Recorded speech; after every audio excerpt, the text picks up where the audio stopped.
Welcome to your Get That Nugget for GCSE Science. Today we'll be concentrating on giving you a framework to answer questions on the enzymes required practical. This session is to complement your lessons for your teachers, not to replace them in any way. So the enzymes required practical can actually come in two parts. It can either be seeing the effect of temperature or seeing the effect of the pH.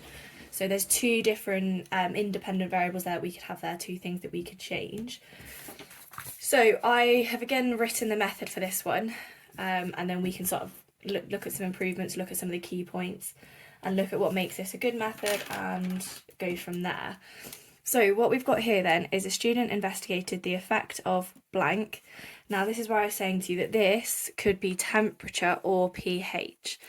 Now we're going to make it temperature, so I'm just going to put a big capital temp in there. And then the one I've got you to look at later on your own is going to be pH, but they're essentially the exact same methods, just with obviously that slight tweak there in the independent variable. And we're going to see it on the activity of the enzyme amylase. So this statement is nice and easy to pick out our variables. We can see we're investigating the effect of temperature, and therefore my independent variable is going to be temperature. That's what I'm going to need to change in my investigation. Dependent, the thing that I am measuring, well, I want to see its effect on the activity of the enzyme amylase. So we're going to look at enzyme activity. Now, this one's a bit of a weird way to do it. We're not looking at it, well, we are looking a little bit at time, but we're looking specifically at amylase, and that is the one that they should usually give you. But obviously you need to make sure you know all three of your digestive enzymes. Amylase breaks down starch into glucose, with starch being the polymer with many repeating units and glucose being the monomer, as in having a single unit. So this is smaller, this is larger. Now, in order for us to know the activity of this enzyme breaking the starch down into glucose, we're going to use food tests. So what we can do is, for starch, we can use the food test for it, and the food test for starch uses the chemical reagent iodine. Now, you'll quite often see the food test referred to as reagents, and it's just that sort of like kind of fancy word for chemical. Don't let it put you off. But when we add the iodine, we've then got to think we're looking for that colour change. So initially, iodine is sort of that orangey colour. You know, when you touch it, it stains your skin orange. And then if starch is present, so if we have starch, then it will go that blue-black that everyone sort of talks about. It essentially looks black, but it is blue-black. So there's a lot of information there that we've got to try and remember in our brains. Now, I've got the method, and as per usual, it needs a little bit of tweaking, but it's actually a much better start than other videos. So we've got number one, use a water bath and place two test tubes into, one containing the starch and the other containing the amylase. So you've almost got to imagine you've got a beaker, because you can, with a water bath, you can obviously make your own water baths in the beaker, or maybe your school's got really nice electric water baths that you can put at a set temperature. Now, using water baths is really, really good, because obviously we want to maintain a set temperature.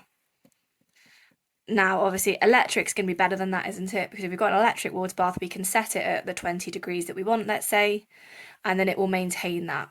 If you're doing your own water bath with a beaker and then like mixing hot and cold waters and testing it with a thermometer, that's obviously going to be less accurate. There's going to be more fluctuations in the temperature, and therefore it's going to be less accurate.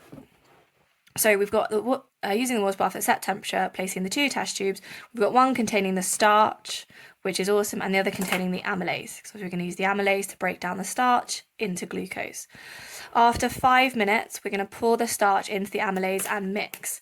So what this is saying then is you're going to leave those two test tubes in the water bath for 5 minutes.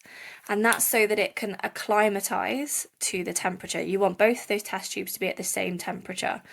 If we want to see the effect of temperature, we need them both to be at the same temperature. Remove one drop at a time and put into the spotting tile.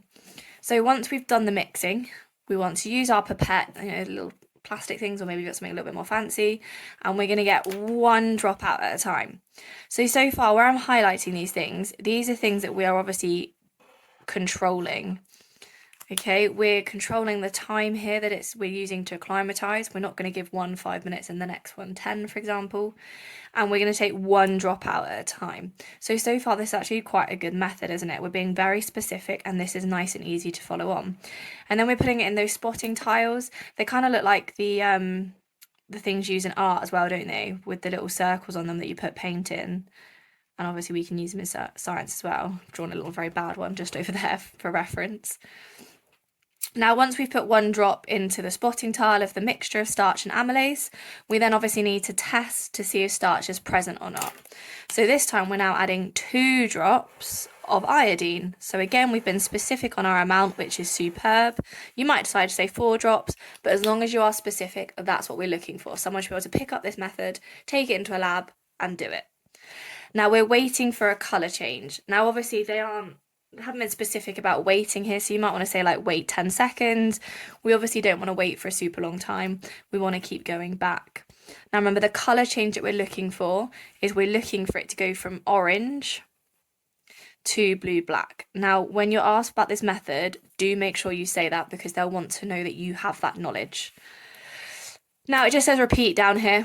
This is where I got a little bit lazy and I haven't fully done my method. Now when I say repeat, obviously this could be repeat at the same temperature, so we could say repeat at same temp,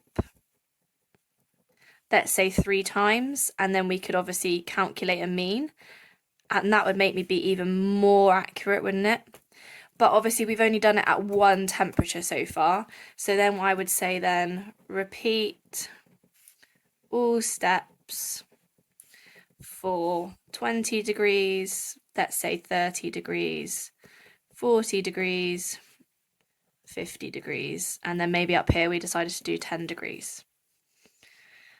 Now obviously what we're going to eventually see is when it gets to its optimum temperature, we're going to get that colour change nice and quickly. And at lower and higher temperatures, what we're going to see then is potentially no colour change, because the enzyme hasn't worked in that time frame. Now I've just realised the only thing we are missing, we said repeat at same temperature 3 times, but actually what we have to do is keep taking out drops, don't we?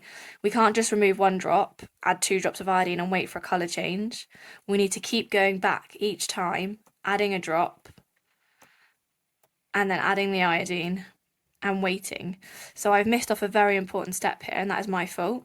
But like I said to you in the previous video, I've missed a step here, so I've done a little arrow. I'm going to call it 4B. And then I've again made it really nice and obvious to the examiners that, okay, yes, I did forget, but I've remembered now. I want it to go in there, so it's still in a logical order, so I'm not messing that up at all. And remember, like I said, just make sure your arrow is actually, you know, when you've got the black marks around your page, make sure it's within those. If it's outside over here, none of it gets copied onto the computer, so the examiner who gets to mark your paper won't see that. So what we need to keep doing then is we need to remove 1 drop every, let's say, 1 minute until we get that colour change to blue-black. Because obviously then we want to then have, I can say down here, 4C, record time taken, and that's obviously therefore going to be my dependent. That's my enzyme activity. That's how I'm measuring my enzyme activity. And then obviously I could realistically repeat that all again at the same temperature 3 times, get my 3 different time takens for temperature 10, let's say, and then I'd have like my nice little table here, and I'd have like my temperatures. And then here would be my enzyme activity, so the time taken in, let's say, seconds. And then we could have repeats and a mean. And obviously that makes it way, way better, way more accurate. The other thing that would make this way more accurate is I've said remove 1 drop every minute. Now, obviously, that then theoretically means the only enzyme activity I can get is in every minute. So it'd either be like, it'd take 1 minute, 10 minutes, 3 minutes, 6 minutes, whatever. What would be more accurate is if maybe I did this every 30 seconds, and then I would get a more accurate time taken for the enzyme to break down the starch into glucose. So it's quite a hefty practical. Obviously, for this, where we're saying change the temperature, we would obviously just change the pH rather than using a water bath. You can just say change the pH. And down here where I've said repeat all steps for these different temperatures, you could say repeat for pHs 3, 5, 7, 9. Okay, and then have a look at that.